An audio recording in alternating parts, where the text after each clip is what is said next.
Now, when creating your page title, there are very few rules, but there are a lot of methods. And many people subscribe to many different methods. Depending upon who you read or where you get your advice from on writing page titles, everyone comes at it with a different opinion. It really comes down to how you want to manage your page titles and what you think is a reasonable way of approaching it, but it's always important to measure and see the results based on what everyone else is doing as well.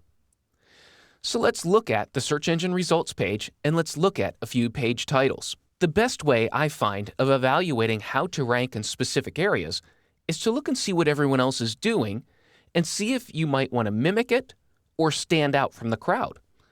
Like I said, there are no specific rules to creating page titles. There's just a lot of guidelines and ideas that you can bring to the table. The first guideline that I would tell you is that you need to limit your page title to about 65 characters.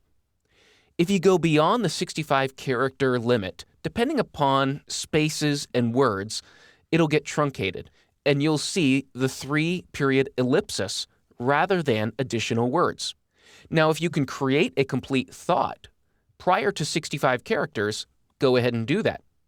If you want to add more words, you can do that, but that's what it will look like. Now, there are some that will create a very long page title, up to about 120 characters, because the entire page title will show in the browser. And so it's up to you whether you want to stay below or just go through the 65 characters on the search engine results page and fill up the browser. My preference is to keep a complete thought in front of the searcher. Now, you can look and see how other people are using keywords, and in this result, they're using a separator based on the title of the article and then the title of the website. Backpacker Magazine is the title of the website, but the article comes before that, and it uses a bar as a separator. Further down, we see a headline format. They're using the page title as the headline for this article. And then the list format. The list format is where you just put in as many keywords as possible. As you can see, it's backpacking California, mountain, foothill, coastal, desert. They're listing the keywords related to backpacking.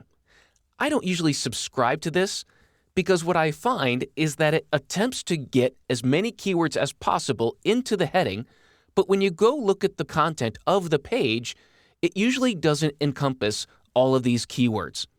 I'll usually like to break up my pages to focus on different areas rather than trying to get them all on the same page title. We can see a few others here as we branch out into our keywords, and now we're looking at California backpacking vacation, and we see a short sentence, sort of the headline format, and then local getaways, which is the name of the website. Now, there's always a good debate about whether to put the name of your website in the page title. I don't always subscribe to it because I feel like it takes up space, and you're going to rank for your business name, usually. About 99% of the time, it's easy to get rankings for your business name or your website name. And so I find when I can remove that, I can put a lot more emphasis on the page title or the headline and get more benefit from my keywords with less words in the page title. Too many words can sometimes dilute your ability to rank for a specific word. Again, we have the list format: bike tours, family vacations, walking tours, hiking tours.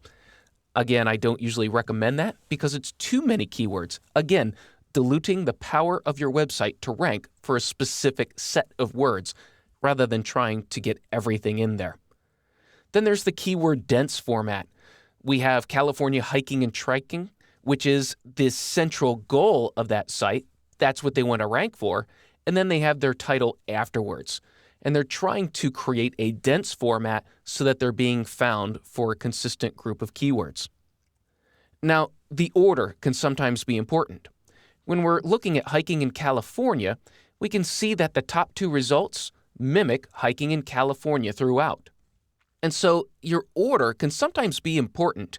And depending upon the competition level, sometimes you can't vary from what you see in the results.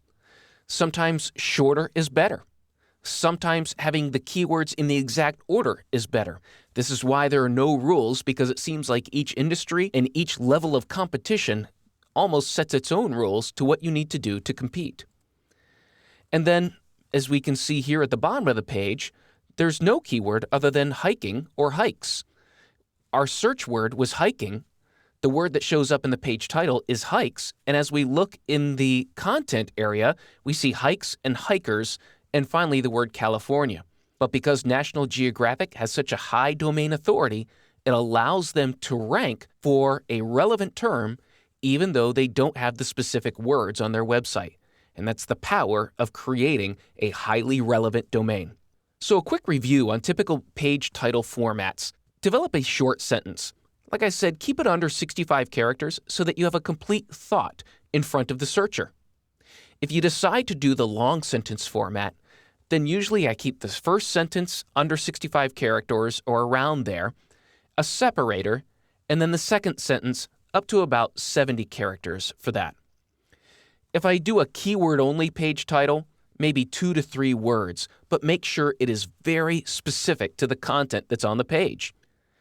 The keyword list is one way to try and wrap your arms around as many keywords as possible, but I don't usually subscribe to that format, regardless of how you separate the keywords. And really, there's no difference between a comma or a bar or a space. All of these are seen as separators by the search engine, and they're filtered out, and so they're all seen the same way. The keywords in order, I try to keep it in order, but again, it goes back to your keyword research and what you've seen when you set up the prefix and suffix. If there is a consistent order to the way people search, then I'll just reflect that in my page title. So take this opportunity to go through the pages of your website and begin to develop page title formats. Look and see what your competitors are doing.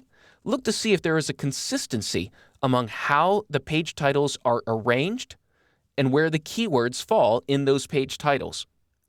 Look at the content that you have on the page and be sure that you are reflecting the content in an accurate and concise page title.